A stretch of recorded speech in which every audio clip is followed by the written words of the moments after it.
Shout out to G-Man Boxing.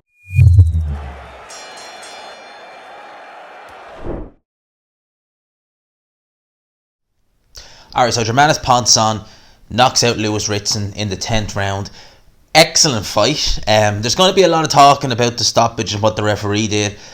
I'll get to that in a little bit, but this fight, when this was announced and I had a look at Ponce's record, I don't know, even though I never heard of him, when I saw that record and I saw where he was from down in Argentina, I just kind of had flashes to Mauricio Lara. And I was just thinking, and with Mauricio Lara, it was different. I didn't know much about him. I'd heard from Emmanuel Navarrete saying he was a big puncher, and I was thinking, oh gee, that might not end well. And with this, it was kind of the same, although I just could, you know when you don't know about these fighters and they have these good records, but they're against kind of like nobodies and stuff like that. You can never really tell. But I look at guys like Emmanuel Navarrete as well. I mean, I remember when he fought Isaac Dogbe, he had one loss, and I think he was like 20-something-0 or 20-something-1. And, he was brought in to lose, but obviously he was a lot better than that. So I remember thinking, and Ritson's looked shaky at 140 pounds, very shaky since he moved up. And I was thinking, I wonder if Ponce will take this. I wonder if he'll nick it. But then I flashed back to the Vasquez fight where they gave that to Lewis Ritson. One of the scorecards was wide as well. That was Terry O'Connor's, of course.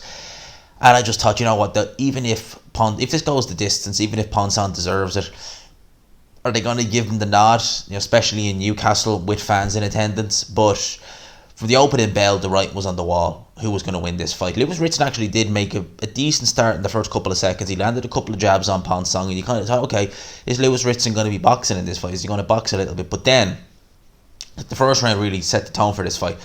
Ponce landed some body shots to Lewis Ritson, and they noticeably hurt him. Noticeably. Ponce was all on him like a bad smell from the start. Ritson was he was focusing so much on tucking up and looking after body shots because he was hurt a couple of times in the first round that he neglected head shots. He neglected head defense. And one punch that was doing very good work for Ponce was the uppercut, the left uppercut specifically. There wasn't a whole lot of power on that shot. I'd say power, but there was definitely enough snap on it. But Ritson was taking a lot of them. It seemed as though that was just able to pierce the guard every single time. And although Ritson kind of, in the second round, he got kind of back to where he needs to be because the first round was a nightmare round. He never really stamped his authority on this fight.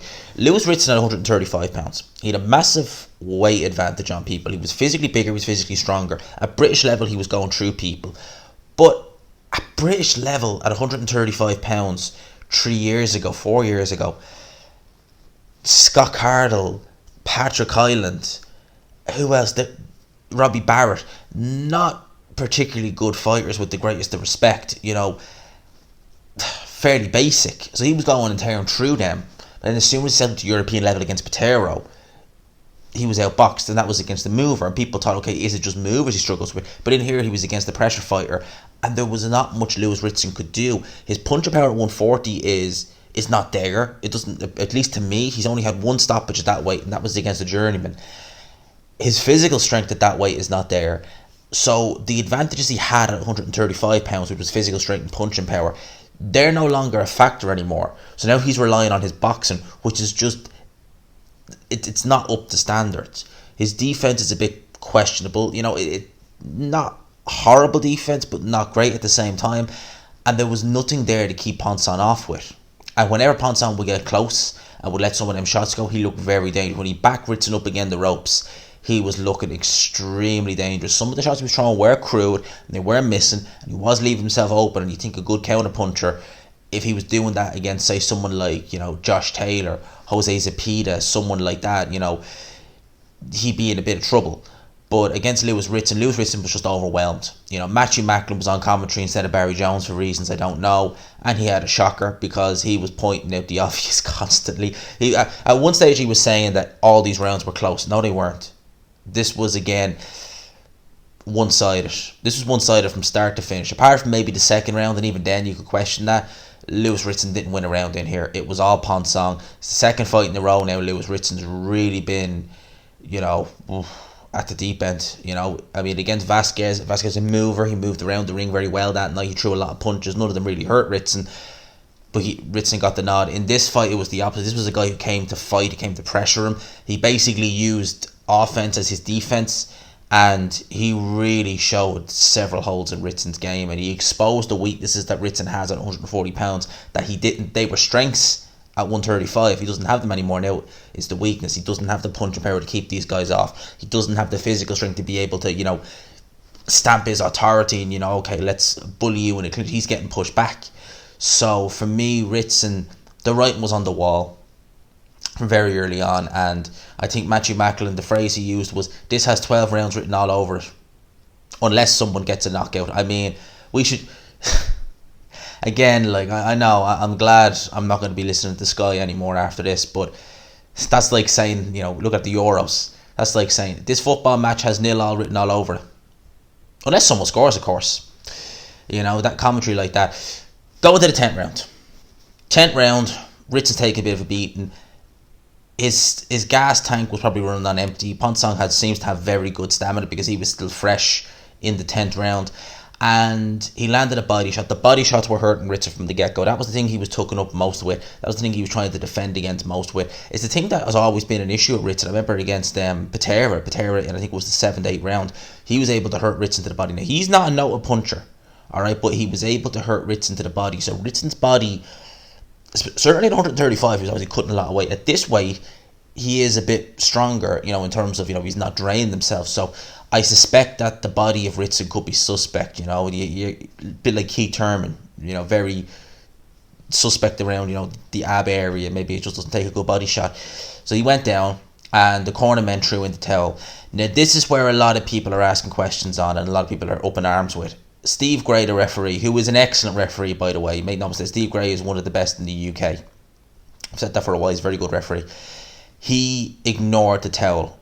Alright, and he threw it out of the ring. Now, a lot of people, Matthew Macklin, were saying that's terrible, he should have stopped the fight. Well, if you go to the rules of boxing, and I'm giving my 2 cents on this now in a sec, right? But if you go to the rules, it clearly states only the referee can stop the fight. Alright, so if the fight is going and the towel's thrown in, that's an indication from the corner that you want the fight stopped, but the referee doesn't have to accept it. If you go back and look at Mickey Vann, he was an English referee, he's still alive, in the early 2000s. I forget the fight, it was on Sky. If there's any boxing historians who can remember it, I can't remember the name of the guys, but the towel was thrown in for one fighter who was taking a beating, and Mickey Vann just literally got the towel and, a bit like Steve Gray, threw it out of the ring. Now, the guy who they were trying to stop the fight from, I believe he either buzzed or he hurt the guy not long after. Now, he did eventually go on to lose the fight, but that was Mickey Vann saying, no, I'm the referee, I'm deciding to stop it, and I see a little bit of fight left in this guy. With Ritson, I think he probably should have stopped it, to be honest with you, because Ritson was never going to win the fight, and the right was on the wall. He went down 2 more times, and the referee then eventually stopped it. Personally, although I see where Steve Gray was coming from, so I'm not going to really have a massive rant about it, because I know that only the referee can stop the fight. It's an indication from the corner when they throw the towel in, but they don't actually have to. He should have stopped the fight, though, personally. I think that the writing was on the wall, and if Lewis Ritson had got seriously hurt or badly knocked out, then you would be kind of raising a few eyebrows. But I see why he did it. I'm not having to go with him for that. I do think he probably should have stopped it, though. I do think that Ritson, the writing was on the wall. I think, although he probably wanted to carry on, he was never going to win the fight, and it was always going to end up getting dropped again. So he went down 2 more times, referee then waved it off. Ponce moves on. I really don't know where Lewis Ritson goes from here, because at 135 he was just too big for that weight. At 140, I mean, even against Robbie Barrett, that wasn't exactly convincing. So Ritson, I really don't know where he's going to go from here. The guys at world level are just like, here is Lewis Ritson, here's world level, in the nicest way. And Lewis Ritson seems like a cool guy, but they are just, imagine a Jose Zepeda in there. Like, Jose Zepeda is not even a champion, but he's a good counter puncher. Imagine him in there against Lewis Ritson. He would have he'd light Lewis Ritson up like a Christmas tree. Imagine, Jose Ramirez, effective pressure.